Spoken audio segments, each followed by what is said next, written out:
সবাই বলে কোনো ধর্মই খারাপ কথা বলে না। ইসলাম একই কথা বলে। কেন তার সমস্ত পৃথিবী তৈরি করতে 6 দিন লাগলো? আপনি 9 মাস পরে জন্মাবেন। এতগুলো মানুষ দোজখে যাবে? তিনি অবাক হচ্ছেন, এতগুলো মানুষ কিভাবে দোজখে যাবে?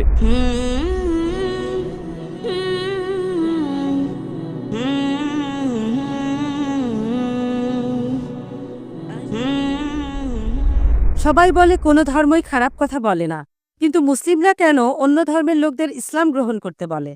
বোন, আপনি বললেন সব ধর্মে ভালো সব কথা থাকে, কিন্তু মুসলিমরা আমাকে ইসলাম গ্রহণ করতে বলে কেন?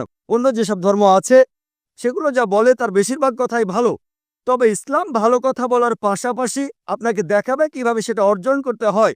আমি উদাহরণ দিয়েছি, সব ধর্মই বলে চুরি করো না। ইসলাম একই কথা বলে, তবে ইসলাম দেখিয়ে দেয় কিভাবে সেই অবস্থানে যাবেন যেখানে কেউ চুরি করে না। জাকাত দেন, সাহায্য করেন, এরপর কেউ চুরি করলে তার হাত কেটে ফেলেন, তাহলে চুরি করা বন্ধ হয়ে যাবে, কোনো অপরাধ থাকবে না। এজন্যই আমি বলেছিলাম যে ইসলাম ভালো কথা বলার পাশাপাশি আপনাকে দেখিয়ে দেবে কিভাবে সেটা অর্জন করতে হয়। যদি সর্বশক্তিমান আল্লাহ যে কোনো কিছুই তৈরি করতে পারেন, কেন তার সমস্ত পৃথিবী তৈরি করতে 6 দিন লাগলো? বোন প্রশ্ন করলেন যে আল্লাহ যদি যে কোনো কিছু সৃষ্টি করতে পারেন তাহলে কেন 6 দিন সময় নিলেন? বোন, আল্লাহ যদি চাইতেন একদিনে সৃষ্টি করতে পারতেন, তখন আপনি বলতেন যে কেন একদিনে তৈরি করেছেন, 6 দিনে কেন নয়? কারণ আল্লাহ 6 দিনে এটাই বানাতে চেয়েছেন। কোরআন বলে যে আল্লাহ যা ইচ্ছে করেন তাই সৃষ্টি করতে পারেন। অনেক আয়াতে আছে, আল্লাহ বলেন কোরআনে সূরা আলে ইমরান অধ্যায় 3 আয়াত নম্বর 59, إن مثل عيسى عند الله كمثل آدم خلق من تراب ثم قال له كن فيكون। আল্লাহ তাআলা সাল্লামকে সৃষ্টি করেছেন যেমন তিনি যীশু খ্রিস্টকে সৃষ্টি করেছেন ধুলো থেকে, তিনি বলেন হও আর তা হয়ে যায়।